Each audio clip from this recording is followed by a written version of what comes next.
Hello दोस्तों, मेरा नाम है हिमांशु सिंह और आपका मेरे YouTube channel Himanshu sir PPT वाले पर बहुत बहुत स्वागत है। अगर आप हमारे चैनल पर नए हैं तो चैनल को लाइक करें, सब्सक्राइब करें और शेयर करें। दोस्तों, हम आज बताएंगे आपको प्रोडक्ट प्लानिंग क्या होता है। मार्केटिंग का सबसे इंपॉर्टेंट टॉपिक है ये प्रोडक्ट प्लानिंग और प्रोडक्ट डेवलपमेंट। आज दो टॉपिक पर हम चर्चा करेंगे। वीडियो बहुत बड़ी होने वाली है, मतलब आधे घंटे 40 मिनट की वीडियो बनने वाली, जिसमें कंप्लीट टॉपिक आपको समझाया जाएगा। आप हमारे वीडियो को जो है अंत तक देखें, जिससे कॉन्सेप्ट आपका क्लियर हो जाए कि product planning, product development, importance, genesis वगैरह सब कंप्लीट हो जाए। आइए देखते हैं कि प्रोडक्ट प्लानिंग क्या होती है। तो बेसिक सी बात आपके दिमाग में आ रही, प्रोडक्ट को लेके प्लान किया जा रहा है। सर प्लानिंग क्या होती है? मतलब बेटा योजना होती है, इसकी हिंदी उत्पाद योजना होती है। अब मान लीजिए मैं एक प्रोड्यूसर हूँ और मैं मार्केट में या तो ऑलरेडी कोई प्रोडक्ट बेच रहा हूँ या तो मैं कोई नया प्रोडक्ट लेके आ रहा हूँ। तो अगर मान लीजिए मैं मार्केट में कोई ऑलरेडी प्रोडक्ट बेच रहा हूँ तो फिर मैं देखूंगा कि हमें उसमें क्या इम्प्रूव करना है, उसे कैसे डेवलप करना है, या फिर ऐसा कोई प्रोडक्ट जो मार्केट में हम ऑलरेडी बेच रहे हैं जो हमें नुकसान दे रहा है उसे मार्केट से हटा दें ताकि हमें कल को उससे ज़्यादा नुकसान ना हो। और साथ ही साथ हम कोई नया प्रोडक्ट मार्केट में लाना चाहते हैं तो देखें कि अगर उस टाइप का सिमिलर प्रोडक्ट मार्केट में हमारा कॉम्पिटिटर बेच रहा है तो हमारे कॉम्पिटिटर के प्रोडक्ट की क्या विशेषताएँ हैं, क्या प्राइस रख रहा है, क्या क्वांटिटी दे रहा है, क्या क्वालिटी दे रहा है। ठीक नए प्रोडक्ट को लेकर के हम भी ऐसे ही प्लानिंग करेंगे कि क्या टेक्निकल होना चाहिए, प्रोडक्ट कैसे होना चाहिए, किस इनकम के लोगों के लिए होना चाहिए, कस्टमर की नीड को पूरी करेगा कि नहीं करेगा, क्या प्राइस होना चाहिए, फिर हमारे नए प्रोडक्ट में क्या फीचर्स होना चाहिए। मतलब कहने का मतलब ये सारी चीज़ें हमारी बेटा प्रोडक्ट की प्लानिंग होती हैं। आइए मीनिंग को देखते हैं पीपीटी के थ्रू। अब आपको आगे हम बता रहे हैं कि प्रोडक्ट प्लानिंग की मीनिंग में क्या कहा गया। तो कह रहा है कि product planning is the process of determining the possibility of product development, improvement in existing product as well as removal of unprofitable product from the market। तो प्रोडक्ट प्लानिंग एक प्रक्रिया है जिसमें हम निर्धारित करते हैं कि प्रोडक्ट का डेवलप कैसे हो, प्रोडक्ट में कैसे इंप्रूवमेंट करें, और अगर कोई एग्जिस्टिंग प्रोडक्ट मतलब वर्तमान में कोई प्रोडक्ट हम मार्केट में बेच रहे हैं या बेच चुके हैं और अनप्रॉफिटेबल है तो उसे मार्केट से हम रिमूव कर दें। यह मतलब बेटा हमारे प्रोडक्ट प्लानिंग का होता है। इसके साथ साथ आगे बढ़ते हैं और आपको बताते हैं कि आगे मीनिंग में क्या लिखा हुआ है। तो प्रोडक्ट प्लानिंग कह रहा है कि product planning include all the activities starting with the conception of product ideas and ending with the full scale of production of the particular product into the market। कहने का मतलब क्या है, अगर हम किसी पार्टिकुलर प्रोडक्ट के बारे में कुछ सोचते हैं, कोई धारणा बनाते हैं, तो प्रोडक्ट प्लानिंग का मतलब यही होता है कि उसमें सारी गतिविधियां हम करें ताकि प्रोडक्शन के आइडिया से लेकर के प्रोडक्ट के आइडिया से लेकर के प्रोडक्ट के प्रोडक्शन तक का हम सारा कार्य करें। यही प्रोडक्शन प्लानिंग होता है। फिर it is a complex process requiring effective coordination between different department of the firms. मतलब एक प्रकार से ये जटिल मतलब बहुत कठिन काम होता है। प्रोडक्शन प्लानिंग इतना आसान नहीं होता, क्योंकि एक बार प्लानिंग अगर गलत हो गई तो बेटा कल को मार्केट में हम लॉस खा जाएंगे। तो प्रोडक्शन प्लानिंग एक कह सकते हैं कि बहुत कठिन प्रक्रिया होती जिसमें हमें अपने सारे डिपार्टमेंट के कोऑर्डिनेशन की ज़रूरत पड़ती है।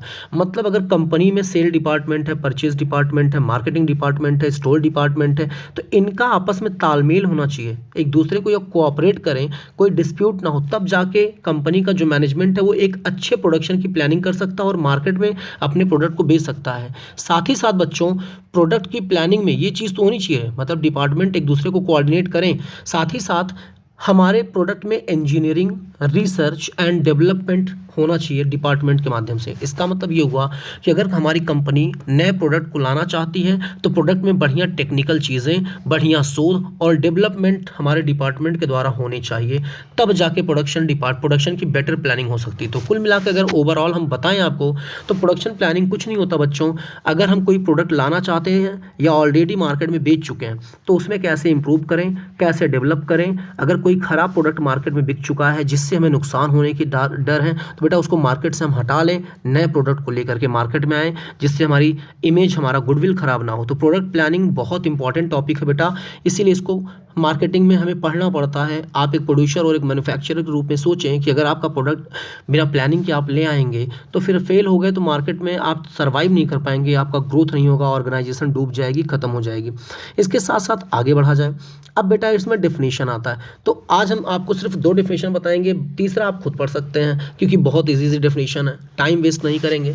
तो पहले फिलिप कोटलर का डेफिनेशन पढ़ लेते हैं। तो फिलिप कोटलर ने कहा है, जो कि फादर ऑफ मार्केटिंग भी हैं, product planning is deciding in present what to do in future regarding product.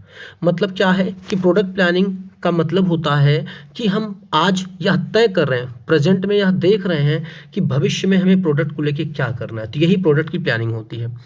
Stanton कहते हैं कि product planning include all activities which enable producers and middle man to determine what should constitute a company's line of product. Stanton का मतलब है कि product planning में वो सारी एक्टिविटीज़ इंक्लूड होती हैं जो योग्य बनाती हैं किसी प्रोड्यूसर या किसी मिडिल मैन को, जो यह तय कर पाते हैं कि कंपनी के लाइन ऑफ प्रोडक्ट में क्या नया प्रोडक्ट शामिल करें। मतलब इनका अगर हम समझाएं दूसरी भाषा में तो आप एग्जाम्पल को देखने की कोशिश करिए।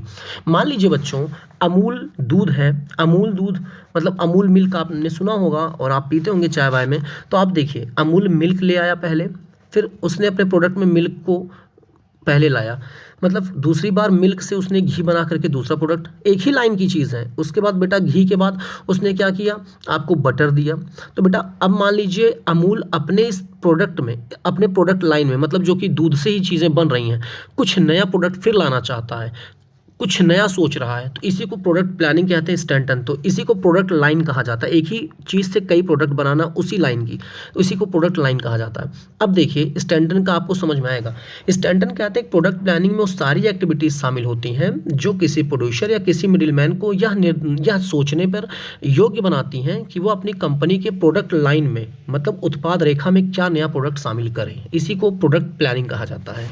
अब बाकी का आप पढ़ सकते हैं, टिट जॉन का पढ़ सकते हैं, कुछ है नहीं। इनके हिसाब से भी क्या है कि प्रोडक्ट प्लानिंग का मतलब होता है किसी प्रोडक्ट को सर्च करना, स्क्रीन करना, डेवलप करना, कॉमर्शियलाइज करना, उसमें मॉडिफाई करना, प्रोडक्ट लाइन में नए नए प्रोडक्ट को जोड़ना, खराब प्रोडक्ट को मार्केट से बाहर निकालना, ये प्रोडक्ट प्लानिंग का हिस्सा होता है। तो बेटा ये कुछ है नहीं, आप सिंपली पढ़ सकते हैं इसको।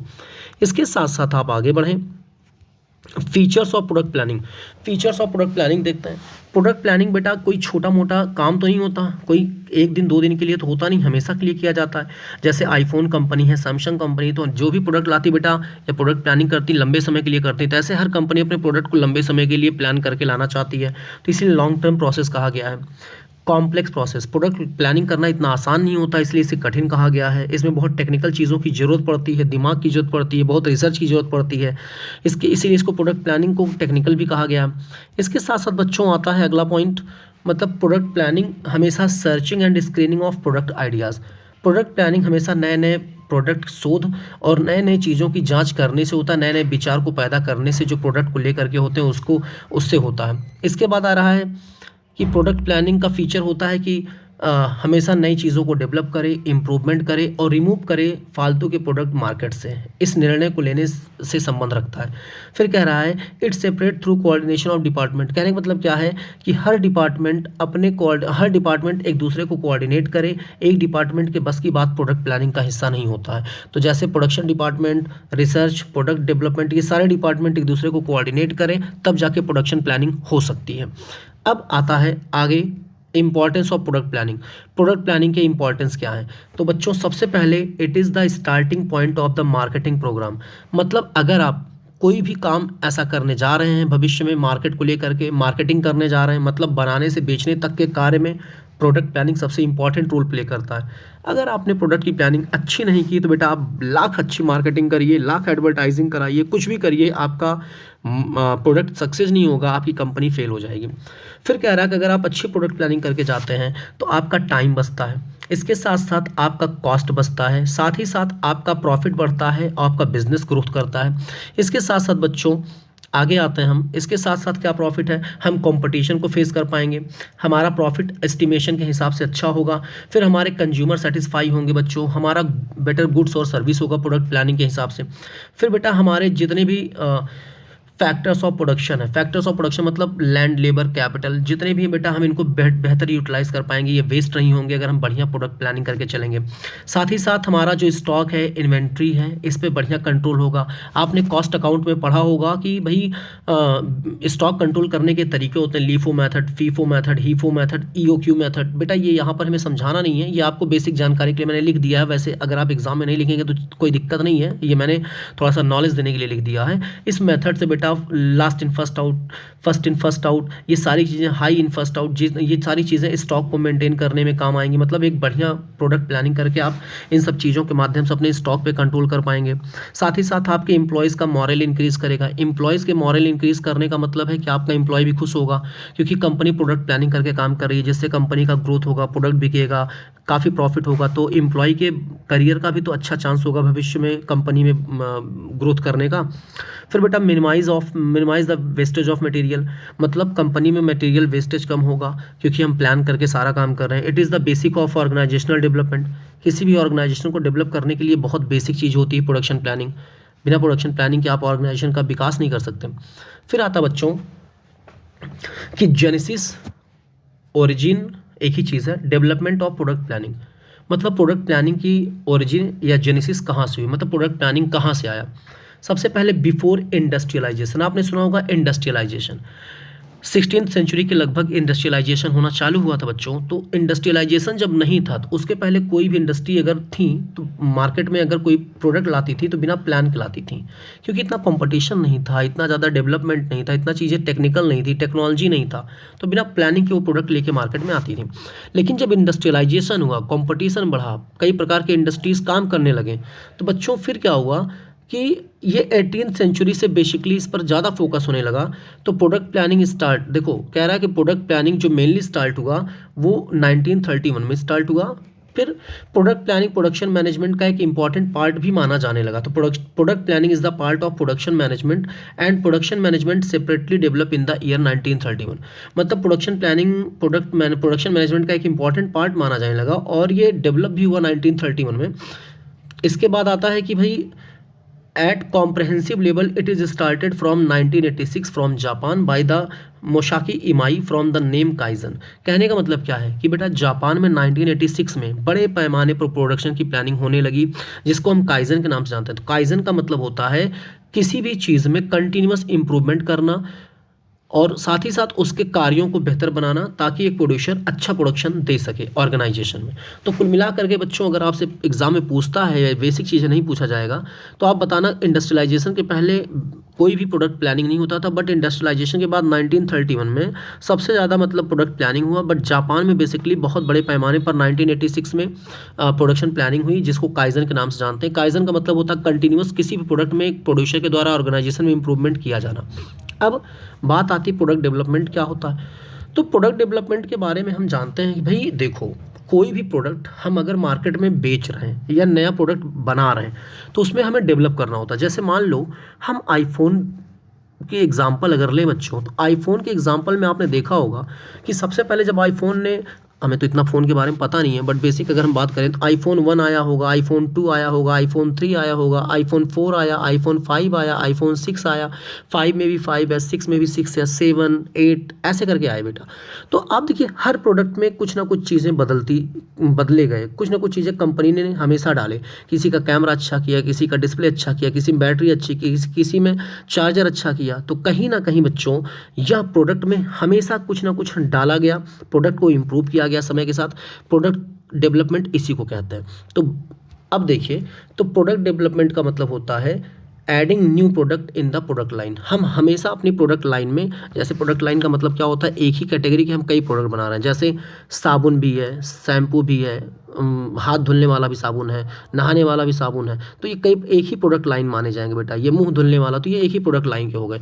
तो मान लीजिए, मतलब हमने क्या कहा कि प्रोडक्ट डेवलपमेंट का मतलब होता है adding new product in the product lines. हम प्रोडक्ट लाइन में नए नए प्रोडक्ट को ऐड कर रहे हैं, साथ ही साथ उसके अपने प्रोडक्ट में इंप्रूव कर रहे हैं, डिज़ाइन नया दे रहे हैं, अच्छी साइज़ दे रहे हैं, उसकी उपयोगिता बना रहे हैं ताकि लोगों के यूज़ में आए, अच्छी पैकिंग कर रहे हैं, और ओल्ड प्रोडक्ट को मार्केट से डिलीट कर रहे हैं, अनयूजुअल प्रोडक्ट को मार्केट से हटा दे रहे हैं। इसी को हम प्रोडक्ट डेवलपमेंट कहते हैं।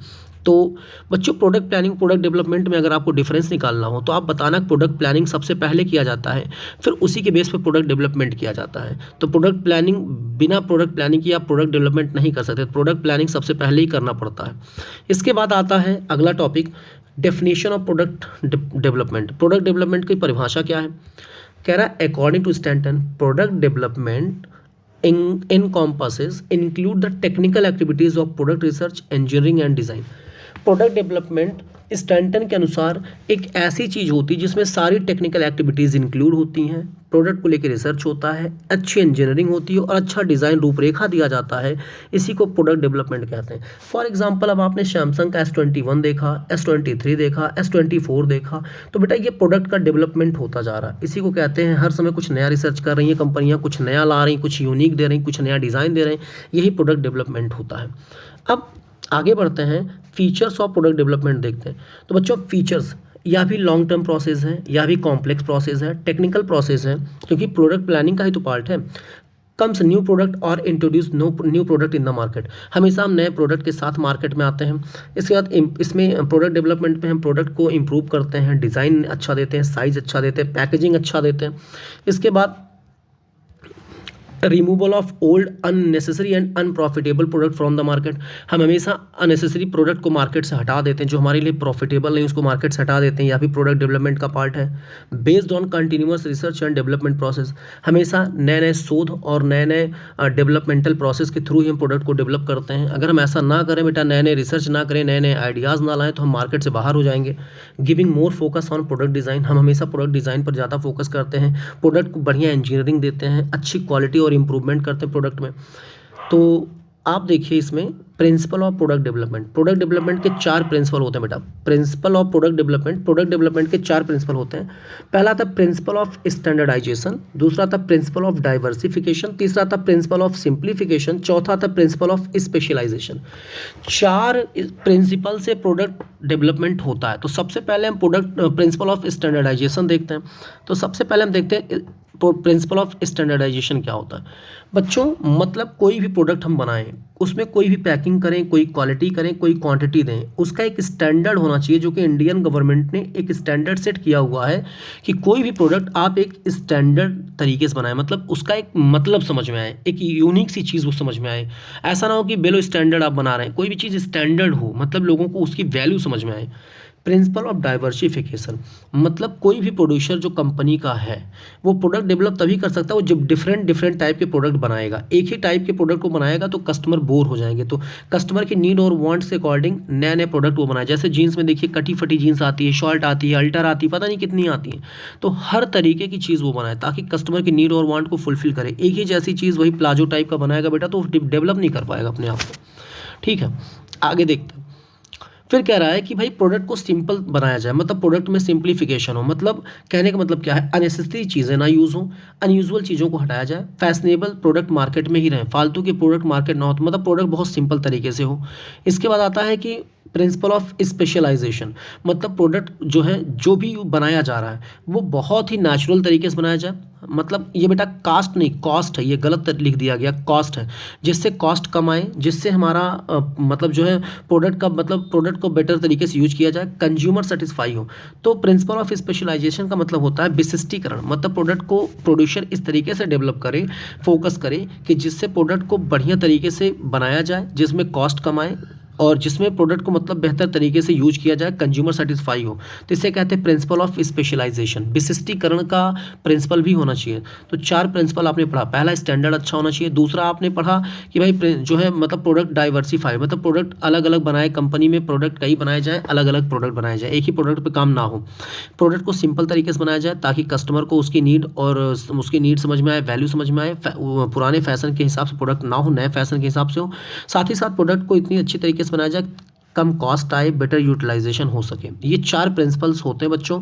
आगे आता है कि प्रोडक्ट डेवलपमेंट करने की प्रोसेस क्या है, प्रक्रिया क्या है, कैसे प्रोडक्ट को डेवलप किया जाता है। सबसे पहले हम आइडिया जनरेट करते हैं कि हमें कौन सा प्रोडक्ट लेके आना है, या हमारे जो प्रेजेंट में प्रोडक्ट हम बेच रहे हैं उसमें क्या चीज़ों को चेंज करना है।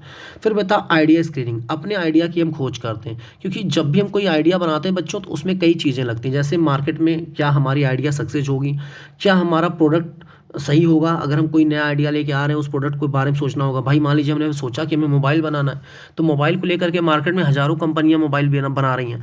तो हमने आइडिया तो जनरेट कर ली, लेकिन साथ ही साथ देखना है कि क्या हमारा मार्केट फैक्टर मजबूत होगा, क्या हमारा प्रोडक्ट सही है जो हम सोच रहे हैं, क्या हमारे पास फाइनेंशियल सपोर्ट है, फाइनेंशियल फैक्टर हमारा कैसा था, ये भी हमें देखना होगा, जाँच करनी होगी, अपने आइडिया की जाँच हमें करनी पड़ेगी। साथ ही साथ आता है मेरे बच्चों बिजनेस एनालिसिस, हमें अपने बिजनेस की कमजोरी, अपने बिजनेस की मजबूती को भी देखना होगा। साथ ही साथ हम क्या देखेंगे, प्रोडक्ट डेवलपमेंट मैन्युफैक्चरिंग, हमें यह भी देखना होगा कि हम प्रोडक्ट कितने स्टेज से लेकर के चलेंगे, हमें प्रोडक्ट में कौन सी टेक्नोलॉजी देनी है, कौन सी इंजीनियरिंग देनी है, हमारे प्रोडक्ट में कितना रुपया पैसा लगे, रिसर्च और डेवलपमेंट हमारे प्रोडक्ट का कैसा होना चाहिए, तब जाके हम प्रोडक्ट को बढ़िया से डेवलप कर पाएंगे। साथ ही साथ आगे बढ़ते हैं, टेस्ट मार्केटिंग, हमें अपने प्रोडक्ट को बनाने के बाद कुछ सिलेक्टेड एरिया में देना चाहिए ताकि लोग यूज़ करें, फिर रिव्यू दें, बताएं कि हमारा प्रोडक्ट सही है कि गलत है, फिर उसी हिसाब से हमें आगे कदम उठाना चाहिए।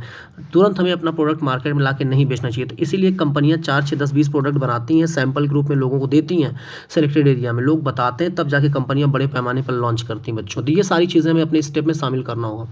फिर साथ में हम आगे बढ़ते हैं कि development of marketing strategies, promotional strategies, जब भी हम कोई प्रोडक्ट मार्केट में लाएं तो उसको लेकर के बढ़िया एडवर्टीजमेंट, बढ़िया उसका प्रचार प्रसार करें ताकि लोगों को प्रोडक्ट के बारे में अच्छे से जानकारी मिल जाए, कम्युनिकेशन हो जाए, लोग हमारे प्रोडक्ट को खरीदें।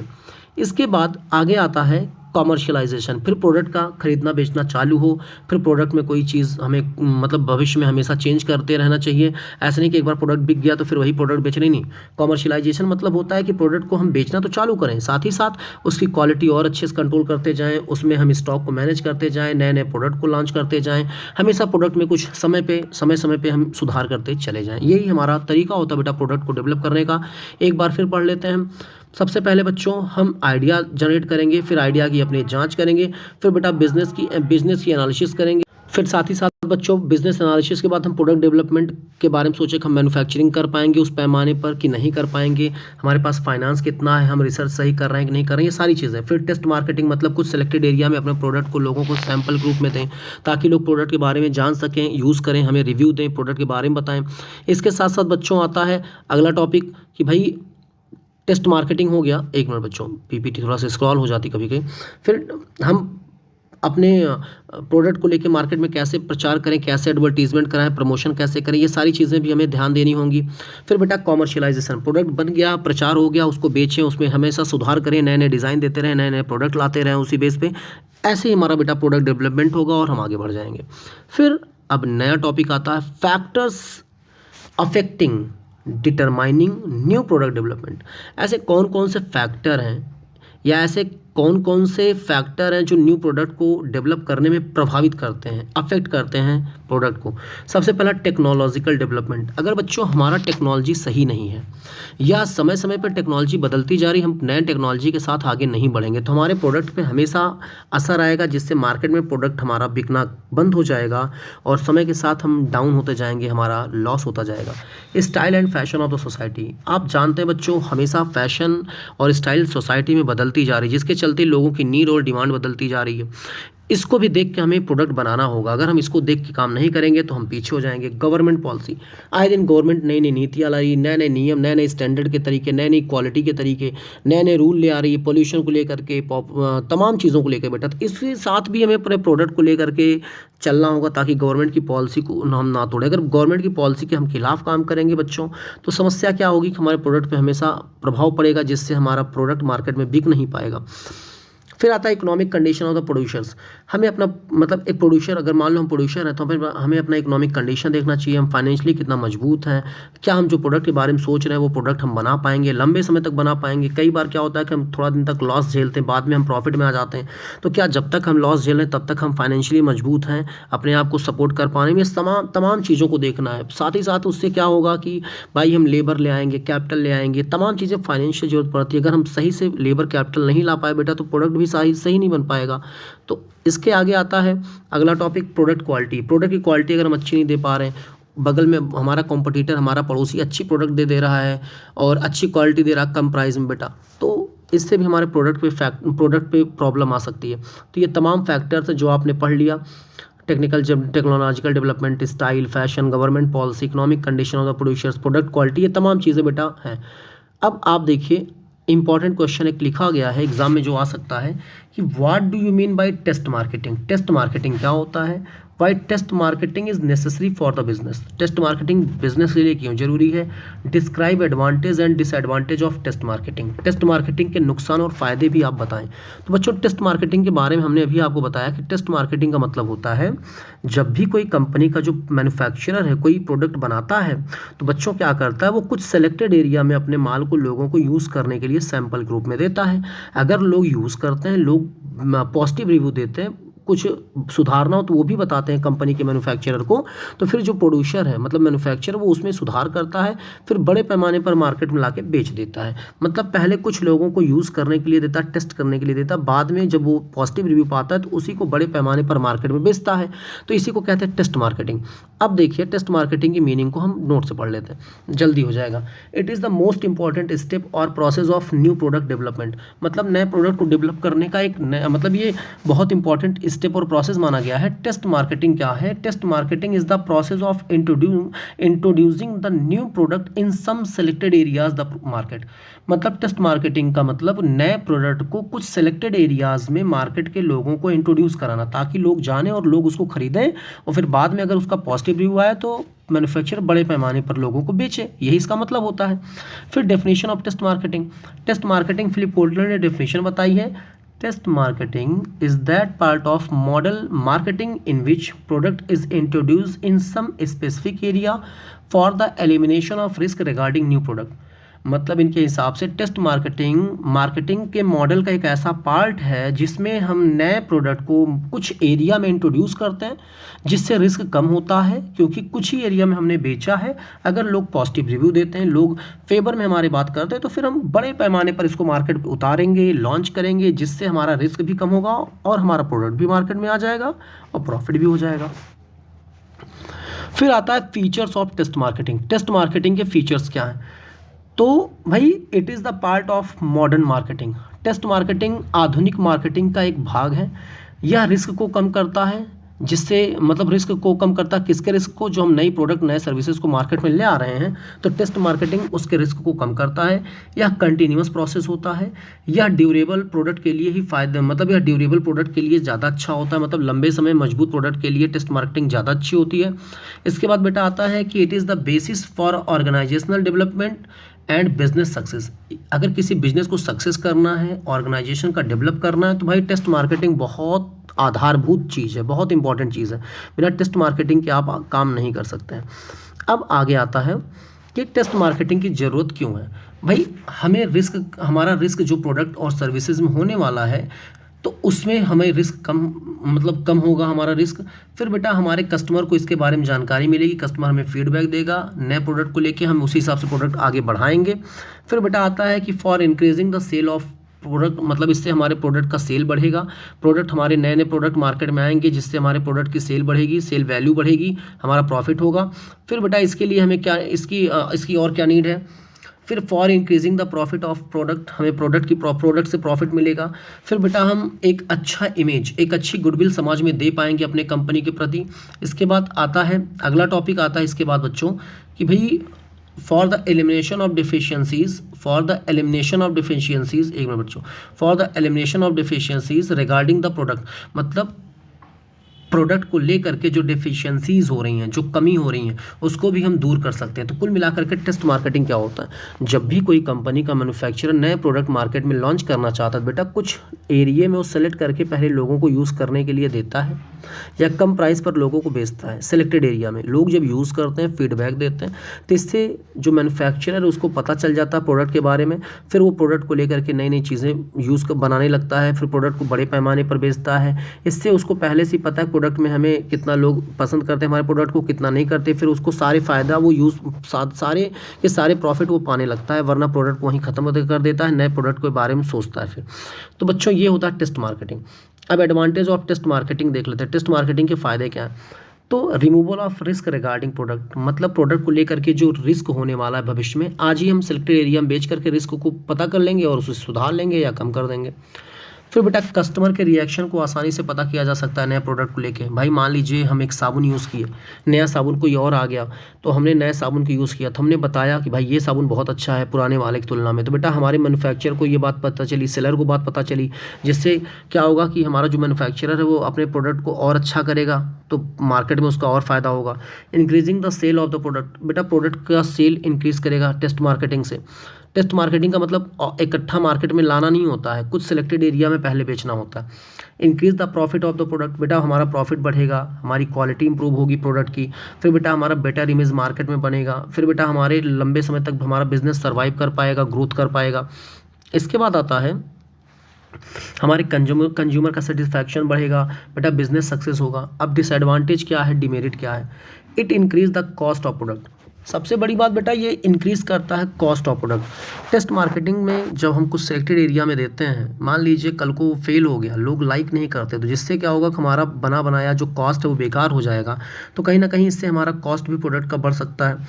It is time consuming process, पहले हम कुछ लोगों को दें, फिर वो अपना रिव्यू दें, फिर उसके बाद हम अपना एक डिसीजन लें, फिर फिर प्रोडक्ट बनाएं, फिर मार्केट में ले आएँ, तो एक लंबे मतलब टाइम कंज्यूमिंग प्रोसेस हो जाता है। Not suitable for non durable product, मतलब जैसे दूध है, दही है, जो नॉन ड्यूरेबल प्रोडक्ट है, ब्रेड है, इनके लिए सूटेबल नहीं होता बेटा। इसके बाद आता है भाई related to only large companies product, ये स्मॉल कंपनी प्रोडक्ट के लिए फ़ायदा नहीं होता, क्योंकि स्मॉल कंपनीज के पास इतना फंड नहीं होता को टेस्ट मार्केटिंग कर सकें, वो एक साथ बेच के फ़ायदा कमाना चाहती हैं, तो ये लंबे कंपनी मतलब बड़ी कंपनियों के लिए फ़ायदेमंद होता है। It not give always actual result, हमेशा टेस्ट मार्केटिंग जरूरी नहीं कि आपको एक्चुअल रिजल्ट दें। मतलब 100 लोगों को आपने दिया यूज़ करने के लिए कोई एक एरिया में, अब 100 में 40 लोगों की वही चॉइस थी, तो सबने अच्छा बताया, लेकिन 60 लोगों ने आपको नहीं बताया है, उसमें से कुछ ही लोग फीडबैक दे पाए कि सही नहीं है, तो आपको सही फीडबैक नहीं मिल पाएगा, जिससे क्या होगा कि एक्चुअल रिजल्ट नहीं आएगा। फिर आप अगर मार्केट में कल को वही प्रोडक्ट बेच देते हैं, तो फिर प्रोडक्ट कोई खरीदेगा ही नहीं या कम लोग खरीदेंगे, जिससे आपका नुकसान हो जाएगा। Related to only limited areas, मैंने कहा टेस्ट मार्केटिंग एक पार्टिकुलर एरियाज़ के ही लिए ही होता है, तो एक लिमिटेड एरियाज़ के ऊपर अगर आप कोई मार्केट मतलब माल बेचेंगे, तो बेटा फिर कहने का मतलब क्या है कि आपको एक्चुअल रिजल्ट नहीं मिलेगा, बड़े पैमाने पर जानकारी नहीं मिलेगी, फीडबैक नहीं मिलेगी, जिससे कल को आप अगर माल भविष्य में बना करके बेचना चाहें तो फिर नुकसान ही झेलेंगे। तो बच्चों ये रहा आज का टॉपिक, प्रोडक्ट प्लानिंग क्या होती है, प्रोडक्ट डेवलपमेंट क्या होता है। मिलते हैं नए टॉपिक के साथ, तब तक आप हमारे चैनल को सब्सक्राइब करें, शेयर करें, लाइक करें। थैंक यू बच्चों।